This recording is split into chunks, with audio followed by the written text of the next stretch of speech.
So welcome back. Now we have discussed and we have talked about the conceptual difference between accounting and finance. And now we are trying to discuss as to why and how behavior does not affect accounting but it affects finance. All right? So let us imagine or just assume that you are a professor in a university and you have a sweet young daughter. All right, just imagine that. And in the university classroom one day, a student gets up and says, "Sir, 2 plus 2 is equal to 5." Now, first you will be shocked. You will look at that student and then you will try to explain to her that 2 plus 2 is not 5, it is 4. But that student is adamant. She insists that 2 plus 2 is 5. You will be surprised, but you will not agree to that. You will still try to explain to her. The student then raises her voice. She becomes arrogant. So you will become angry seeing her arrogance. But despite your anger, you will not agree that 2 plus 2 is 5. Alright? Then the student may even, start crying. You will be worried as to why the student is behaving in such a manner. But still you will not agree that 2 plus 2 is 5. You will insist that it is 4. So your emotions, your anger, the student's behavior, it is having no effect on your accounting conviction. You are clear in your mind. Alright? Then you come home and you sit down to teach your daughter. Surprisingly, your daughter also says that Papa, 2 plus 2 is 5. You are surprised again. You will try to explain to her, sweetie, 2 plus 2 is not 5, it is 4. But your daughter gets jittery. She insists that 2 plus 2 is 5.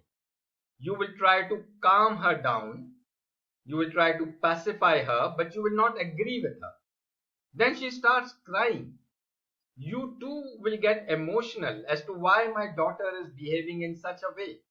You will give her a chocolate, you will try to pacify her, but still you will try to explain to her that 2 plus 2 is 4, it is not 5. Alright? So your child's emotion is also not having any effect on your accounting acumen. You are very clear in your mind. Now let us talk about finance. Alright? One day you are strolling on a beach with your daughter and you happen to pass by a stall who is selling hats. Alright? And you have been looking for a particular hat since long. You really wanted to buy that hat from a long time. So you ask the shopkeeper, you feel that the hat is worth $10, but the shopkeeper is asking for $12. Alright, not a big deal. But you try to bargain. But the shopkeeper is very rude. The shopkeeper tells you that you seem to be a rich man.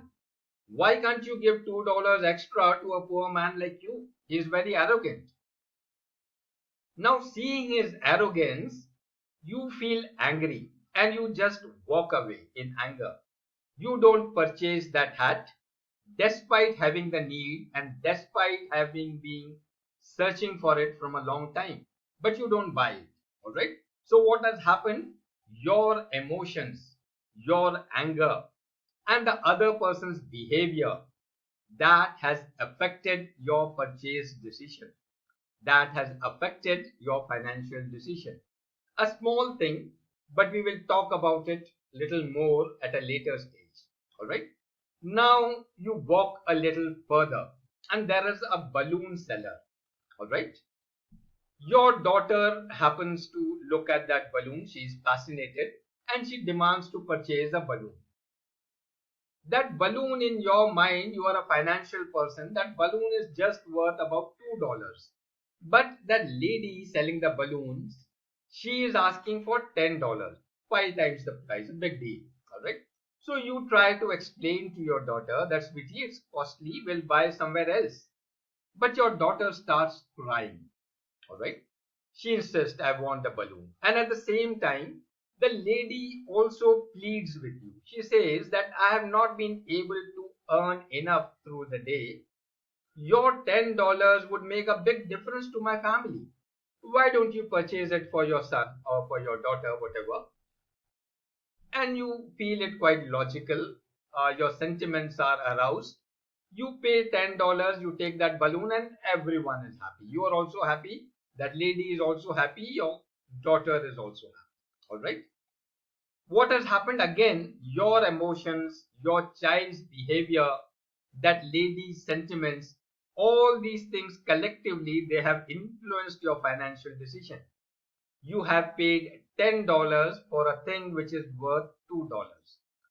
Now, in both the cases which we have discussed, it was just a matter of $10–12. So I won't call the decisions as irrational. I won't use this hard or very harsh word. I won't use this word irrational for the decisions which you have taken. All right. But just look back through your life. Just sit down, relax, and think back through your life. Have you ever paid 30% extra or 20% extra for buying a house just because of sentiments? Your sentiments were attached. Or have you ever refused to sell your ancestral house for a very good price just because sentiments were attached and you did not want to sell that house? Have you ever given up a lucrative business deal just because of your ego or your anger? Just think over it. Or have you ever purchased junk stocks without considering their financial worth, without looking at their financial statements, just because there was a euphoria in the market and everyone else was buying them? And soon after you bought them, you realized that they crashed and you suffered heavy losses. Or have you ever sold off your valuable stocks at a low price just because there was panic everywhere? Everyone else was rushing out to sell them, like a situation during 2008 or 9/11 or the COVID pandemic situation when everybody was selling and you also rushed out to sell. And then soon you realized that the price again shot up after you sold. Now, if you have faced any such situation or a similar situation in your life, then it is a proof that you have been a victim of behavioral finance. And therefore, you need to understand behavioral finance in detail. We shall be talking about this subject in detail in the subsequent lessons. All right.